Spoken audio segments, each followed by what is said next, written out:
Total 111-এর যারা জড়িত কুশীলবদের বিরুদ্ধে অপারেশন, নাকি শুধুমাত্র 111-এ জড়িত সেনা কর্মকর্তাদের বিরুদ্ধে অভিযান, সেটা আরেকটু বোঝা যাবে আর কিছুদিন পর।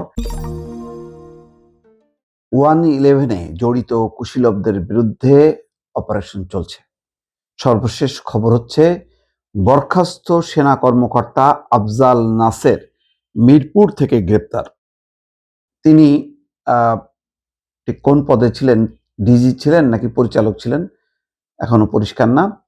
লেফটেন্যান্ট কর্নেল মোহাম্মদ আফজাল নাসেরকে রাজধানীর মিরপুর থেকে গ্রেপ্তার করেছে মহানগর গোয়েন্দা পুলিশ।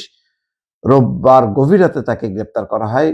ডিবির যুগ্ম কমিশনার মোহাম্মদ নাসিরুল ইসলাম আফজাল নাসেরকে গ্রেপ্তারের বিষয়টি জানিয়েছেন। ডিবির একটি সূত্র বলছে, 1-11-র অন্যতম প্রধান কুশীলব হিসেবে পরিচিত সাবেক সেনা কর্মকর্তা লেফটেন্যান্ট জেনারেল মাসুদ উদ্দিন চৌধুরী এবং প্রতিরক্ষা গোয়েন্দা মহাপরিদপ্তরের সাবেক মহাপরিচালক লেফটেন্যান্ট জেনারেল অবসরপ্রাপ্ত শেখ মামুন খালেদকে জিজ্ঞাসাবাদের সূত্র ধরে আফজাল নাসেরকে গ্রেপ্তার করা হয়েছে। তার মানে এই খবর দেখেই বোঝা যাচ্ছে যে 111-এ যেই সেনা কর্মকর্তারা যারা জড়িত ছিল এবং যারা দুটি ঘটনার হয়তো টার্গেট করা হচ্ছে, এক বেগম খালেদা জিয়াকে বাড়ি থেকে বের করা এবং তারেক রহমানের উপর নির্যাতন, এটার সম্ভবত রাজনৈতিক পরিধিটা বড় করা হবে না।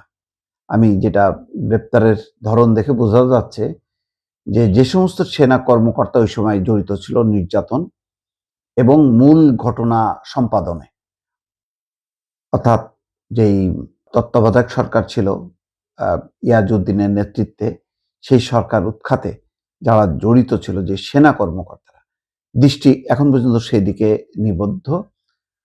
কারণ ওই সরকারের যারা বেসামরিক কর্মকর্তা ছিলেন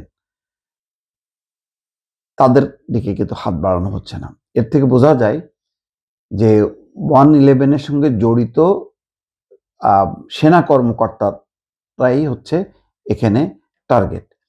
মাসুদ উদ্দিন চৌধুরীকে গত সোমবার রাতে পল্টনের বাসা থেকে গ্রেপ্তার করা হয়। তার একদিন পর গ্রেপ্তার করা হয় শেখ মামুন খালেদকে। তাদেরকে আন্তর্জাতিক অপরাধ ট্রাইব্যুনালে হাজির করা হয়েছে এবং 6 দিনের রিমান্ড, আগে 5 দিন ছিল, এবার 6 দিনের রিমান্ড মঞ্জুর করা হয়েছে।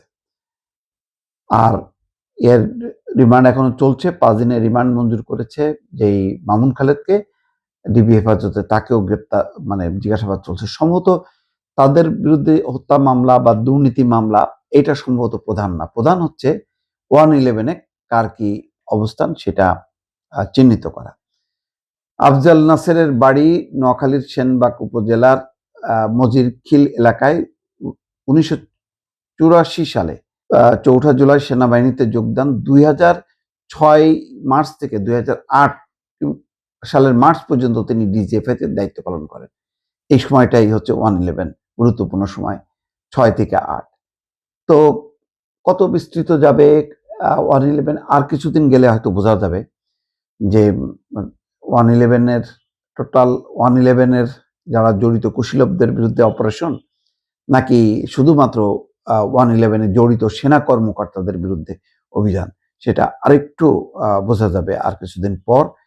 কারণ জিজ্ঞাসাবাদের ভিত্তিতে কোন তথ্য সরকারের নজরে আসে এবং তার ভিত্তিতে কি ধরনের অপারেশন চালানো হবে, সেটা আরেকটু পরে নিশ্চয়ই বোঝা যাবে, আরো খোলাসা হবে বিষয়টা।